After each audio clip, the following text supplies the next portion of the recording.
Bonjour à tous et bonjour à toutes. C'est Kev du 54 sur YouTube où dans lequel je vais vous présenter Ça m'intéresse histoire avec la rubrique Le sujet qui fâche. Tout de suite, avons-nous vraiment besoin de travailler? Non, affirment les tirs au flanc.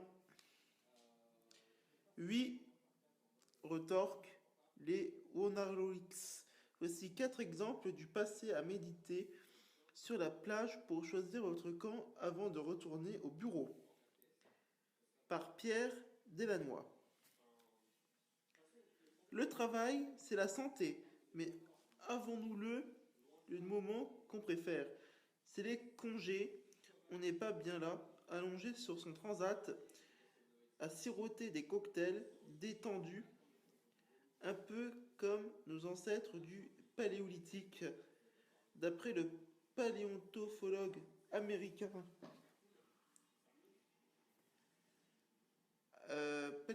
d'après le paléontologue américain, excusez-moi, Marshall Sablins, âge de pierre, âge d'abondance, les communautés des sociétés primitives, édition Gallimard, 1976, Homo sapiens, il y a plus de 100 000 ans, ne consacrait pas plus de 3 à 4 heures par jour pour dégoûter le gibier et les baies sauvages nécessaires à ces agapes. Le reste du temps, c'était farniente.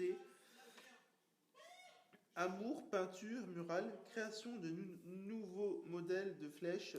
Aujourd'hui, les stages d'initiation à la vie paléolithique font fureur. Il faut payer pour apprendre à vivre sans travailler, car après tout, a-t-on vraiment besoin de travailler? Aurions-nous, par éviter cette malédiction qui consiste à se lever chaque matin pour gagner son pain, à la sueur de son front? Voici 4 moments de l'histoire où nos ancêtres se sont tués à la tâche, ou bien au contraire, joué les tirs au flanc. Quelles ont été les conséquences pour les sociétés d'arbres d'alors? Quelles leçons pourrons-nous en tirer? Des ouvriers du bâtiment s'accordent une petite sieste à 200 mètres au-dessus de vide à New York en 1932. Moins 10 000. La terre se réchauffe et l'homme se met au travail. D'après l'Ancien Testament, c'est la faute d'Ève si on trime tous aujourd'hui son petit jardin d'Éden ne lui suffisait pas. Elle voulait plus, elle, s'est laissée tenter par la pomme sur l'arbre de la connaissance, et patatras, le premier couple s'est fait expulser du paradis, fini la glande, pur mythe biblique. D'après les théories évolutionnistes, un réchauffement climatique à la fin du paléolithique vers moins 10 000 aurait bien engendré une poussée démographique qui se serait accompagnée de problèmes inconnus. Jusqu'alors, comment nourrir autant de nouvelles bouches? Réponse: en stockant les derniers aliments. C'est à ce moment qu'est apparu le travail. L'ancêtre se met à la domestication des plantes, puis des animaux. L'agriculture et l'élevage, c'est le début de la sédentarisation de la civilisation de nos sociétés. Sécuriser un minimum par l'existence d'une réserve de nourriture disponible, la femme installée à demeurer va s'autoriser un enfant tous les 2 ans, contre un tous les 4 ans pour sa semblable, toujours adepte de nomadisme. Quelles conséquences? Cette révolution néolithique demande à l'époque un effort constant. Travailler, ça épuise. Élever un chameau ou une vache, impliqué de trouver de quoi nourrir l'animal, de le surveiller, de veiller à sa bonne reproduction, ce n'est pas très sain non plus. À cause de ta mutagénèse, on attrape toutes les affections de nos années, les bêtes, grippe, tuberculose, variole, et on se les transmet. En outre, au premier temps de l'agriculture, pendant des millénaires, on ne cultive que quelques espèces. Résultat: carence alimentaire et déficit en protéines entre le Paléolithique supérieur, environ moins 20 000, et la Rome antique, la taille moyenne d'Homo sapiens perd 15 cm. Ce n'est qu'au XXe siècle que nous avons récupéré le 1,75 m de Cro-Magnon. Bref, le travail n'était peut-être pas l'idée géniale. D'ailleurs, au latin, triplenson, qui donnerait travail. Je tourne la page. Lire l'encadré ci-contre. Désigne à l'origine un instrument de torture à 3 pointes destiné à immortaliser les hommes comme les bêtes, travailler et vécu comme une punition réservée aux pauvres, aux esclaves et aux vaincus. Le travail, ça fait mal. On a coutume de dire que l'ancien français travail descend des latins tripalium, de nom d'un instrument de torture à 3 pointes destiné à immobiliser les hommes comme les bêtes. Des linguistes remettent aujourd'hui en cassette étymologie violente.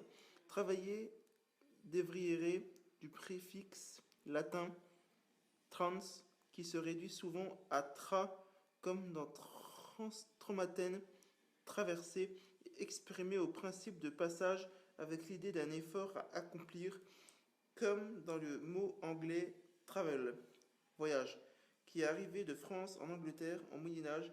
Alors, quid du travail de l'enfant, ainsi qu'ils ont appelé l'accouchement, ça renvoie à la souffrance de la mère ou au passage de petit vers la lumière, le travail éternellement entre malédiction et bénédiction. Moyen-Âge, les pauvres triment, mais pas trop. Attendez juste. D'après l'historien Lewis Mumford, 1895-1990, il y avait 7 esclaves pour un citoyen à Athènes, l'idéal de l'homme libre. C'est selon le penseur romain Sénèque l'Otium, la discussion sur les affaires publiques, la méditation, le loisir studieux, l'art, la philosophie. Au Moyen-Âge, le système féodal va amplifier cette différence de classe et ce système d'exploitation des plus démunis. L'élite continue de vivre comme Adam, libre de toute contingence matérielle. La grande masse des serfs populaces attachés au domaine d'un seigneur ou d'une communauté religieuse offre sa force de travail aux plus aisés. L'historien Georges Duby a bien expliqué comment la fonction des grands domaines à très faible productivité était de permettre à quelques hommes de vivre dans l'oisiveté, l'abondance et la puissance, l'économie rurale et la vie des campagnes dans l'Occident médiéval, édition Flammarion, 1977.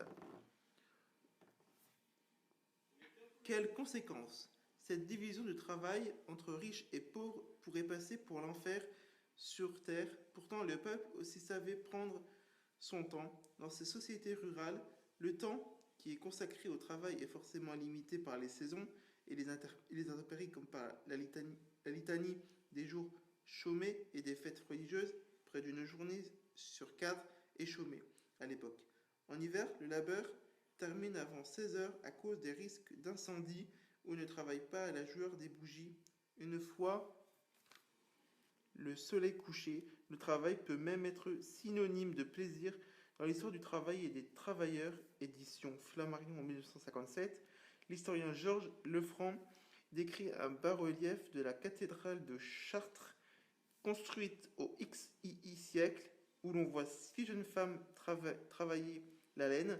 Leur visage découvre souris et traduit la joie. Chez elles, le travail semble avoir perdu tout caractère de peine. Surtout, il permet de s'intégrer dans un groupe plus vaste que sa famille, de faire société, car à chaque métier correspond une corporation de travailleurs, charcutiers, lingères, charpentiers, etc.